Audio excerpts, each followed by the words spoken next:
6 heures du matin, commune de Saint-André, en Savoie.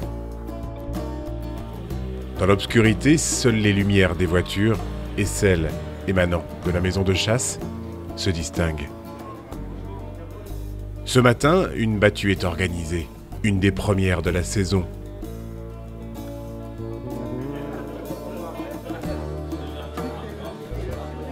Tour à tour, les participants signalent leur présence afin que l'on contrôle la validité de leur permis de chasser et de leur assurance. Une étape indispensable pour être enregistré sur le cahier de battue et recevoir un plan du territoire ainsi que les consignes de sécurité à respecter. Tout le monde semble détendu, pourtant un événement récent est dans toutes les têtes. La veille, un accident de chasse a eu lieu dans la région. Aussi, au moment du briefing de Christian, le président de la société de chasse, les 32 chasseurs et les 4 suiveurs sont particulièrement attentifs. Alors, je vous rappelle encore une fois, et je vous le fais voir, en Savoie, hier, il y a eu un accident. Donc, ça peut arriver à tout le monde, même à nous. Là, ici, le risque zéro n'existe pas à la chasse partout, même sur la route. Donc, faites très, très attention. Donc, je compte sur Régis pour vous donner les consignes au moment du départ de la battue. Je vous remercie et bonne journée. Allez, c'est bon.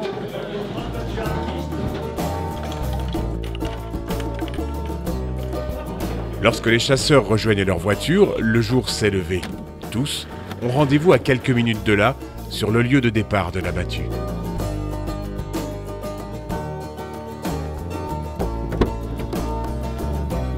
Dans les coffres, les armes sont démontées ou placées dans un étui. Toutes sont déchargées.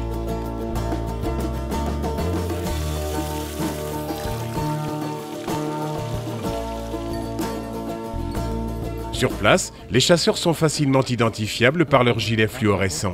Patiemment, ils attendent que toutes les personnes enregistrées le matin même se réunissent.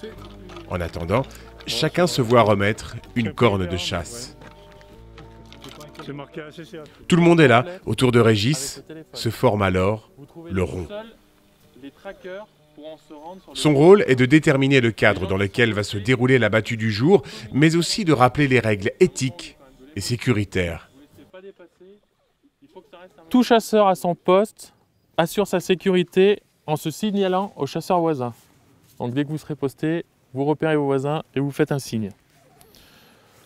Très important, en cas de ferme, seuls les traqueurs pourront se rendre sur le lieu du ferme. Les gens qui sont postés ne bougent pas. On est bien d'accord là-dessus. Donc il n'y a que 3 personnes qui pourront aller sur le ferme. Donc c'est Olivier, Jean-Yves et Gilbert. D'accord? Tous les 3, vous téléphonez, vous communiquez avant de vous rendre sur le ferme. C'est un moment où il y a quand même de l'émotion. Vous ne laissez pas dépasser. Il faut que ça reste un moment de sécurité. Dans le secteur du plan des... Durant plusieurs minutes, Régis indique la marche à suivre pour que cette matinée se déroule sans le moindre problème. Et quand les chasseurs se déploient dans la montagne, tous savent qu'aujourd'hui, ils ne pourront tirer qu'exclusivement les biches, les faons et les daguets. À plus de 2000 mètres d'altitude, les règles classiques de sécurité sont adaptées au milieu montagnard et à ses contraintes. Les chasseurs au sommet des crêtes ne pouvant pas communiquer avec les chasseurs en fond de vallée, les armes ne pourront être chargées qu'à partir de 8 heures. Le temps pour tous de rejoindre leur poste, plus d'1 heure de marche pour certains.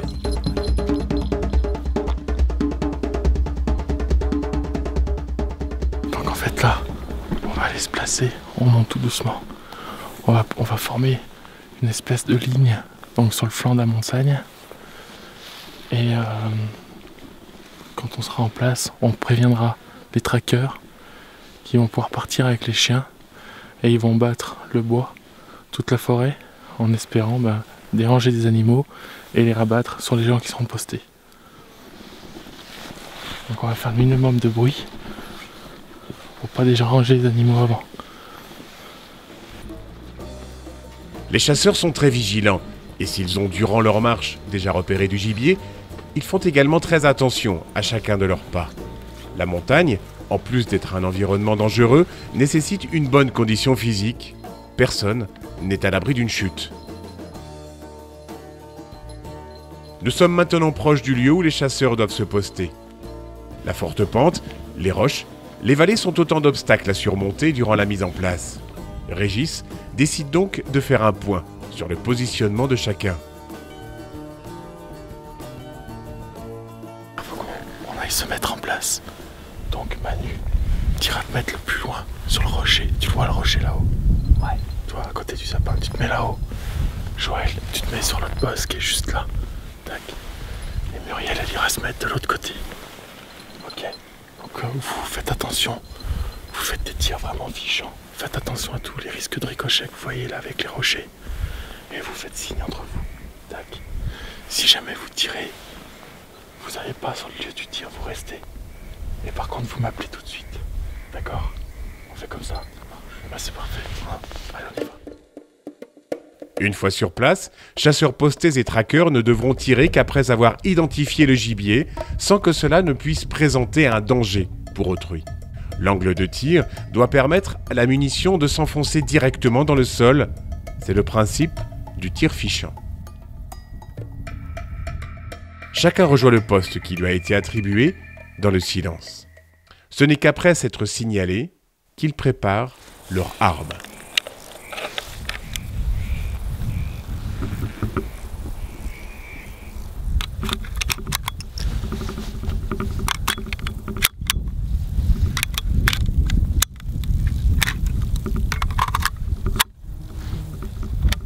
Tout le monde est en place et à l'affût quand Manu a la possibilité de prélever une biche.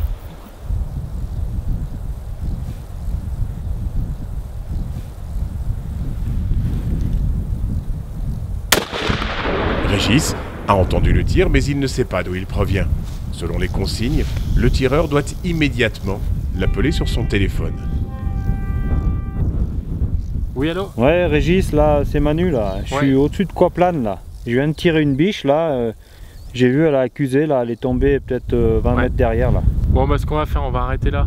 Hein? On arrête? D'accord. Bon, bah, pas de problème. On décharge et on se rejoint où on a dit tout à l'heure. Dac. Donc j'arrête la battue, je corne.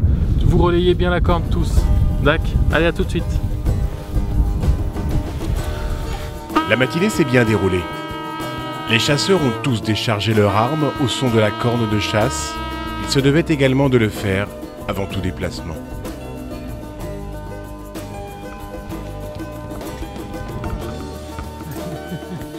La partie est terminée et tous se rejoignent à la salle de chasse pour un repas bien mérité.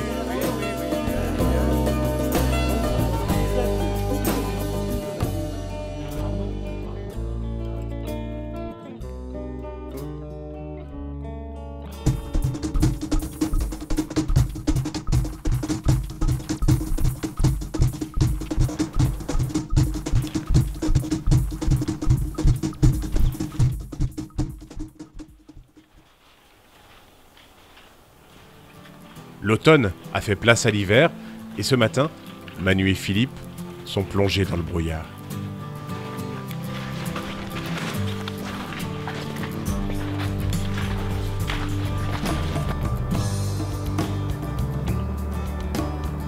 Après plus d'une heure de marche dans la forêt, les deux chasseurs sont largement récompensés de leurs efforts. Au-dessus des nuages, le paysage est à couper le souffle, les conditions de chasse optimales.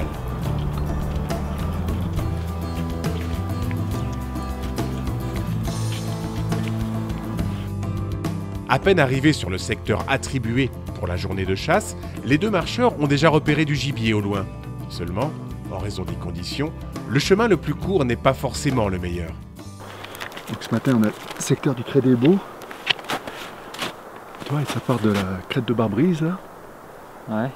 jusqu'à l'arête de Bonne Nuit. Là, donc, on a toute la journée devant nous. Hein. Parce que l'arbre qu'on a repéré tout à l'heure, elle passait pas. Bah, c'était au c'était bout par de là, l'arête, là. ouais, c'était par là-haut derrière. Il y a un petit béquet là.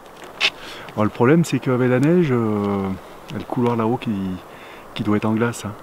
Ah, aujourd'hui, ça ne doit pas Donc, être bien bon. je Autrement, pense qu'on a intérêt à On contourne et puis on repasse par le passage des cristaux derrière. Ah ouais, en donc contournant, on y retrouvera bien. contournement Ouais. derrière là et on arrive à retrouver ce bouc, je pense. On y retrouvera bien, On ouais. verra bien ce bouc qu'on a vu dans la rade tout à l'heure. Ouais, mais il n'y a qu'à faire comme Ouais, ça. Hein. c'est peut-être plus sûr aujourd'hui parce que c'est bien gelé. Ouais, ouais. Là, il faut faire gaffe, hein, On fera comme ce ça. matin.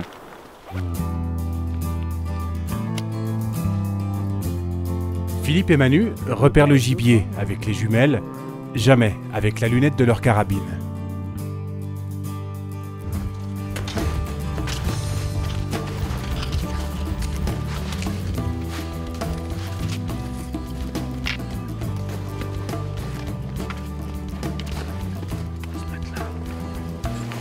Manu et Philippe ont vu juste. En contournant les couloirs dangereux car trop enneigés ou glacés, ils sont tout de même parvenus à retrouver la trace d'un chamois. Les deux chasseurs tentent une approche. À ce moment précis, Manu se situe en retrait de Philippe. Il s'agit d'une règle d'or lorsque le tir est effectué avec la lunette.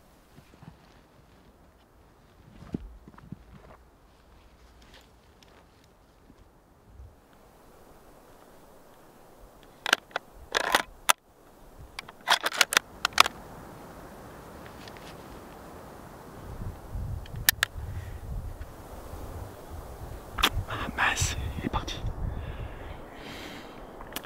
Non, on va tenter notre approche.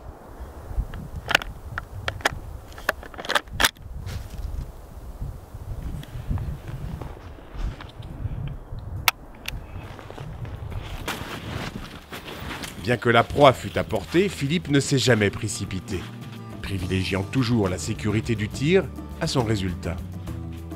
Le chamois est sorti du champ de vision des chasseurs, mais ils demeurent confiants. Une nouvelle opportunité devrait s'offrir à eux.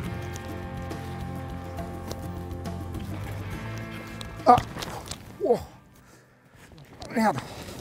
Mince. Attends. Attends, je vais vérifier les canons parce que...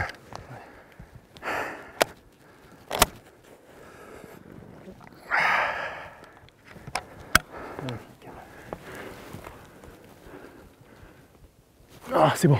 C'est bon? Ouais. On t'aura un peu la lunette. Ouais, ça... T'as un espèce de lunette, mais ça, c'est pas grave, ça. Le canon n'est pas bougé, c'est bon. Non, c'est bon. On peut continuer. On verra après. Directement après s'être retrouvé au sol, Philippe s'est assuré que le canon de son arme n'était pas obstrué par la glace ou la neige. Une chute, qui semble anodine, peut en effet avoir des effets dramatiques si l'on ne vérifie pas immédiatement l'état de son fusil. Cette fois-ci, Philippe a eu de la chance, d'autant plus qu'il a une seconde opportunité de tir. Cette fois-ci, c'est la bonne.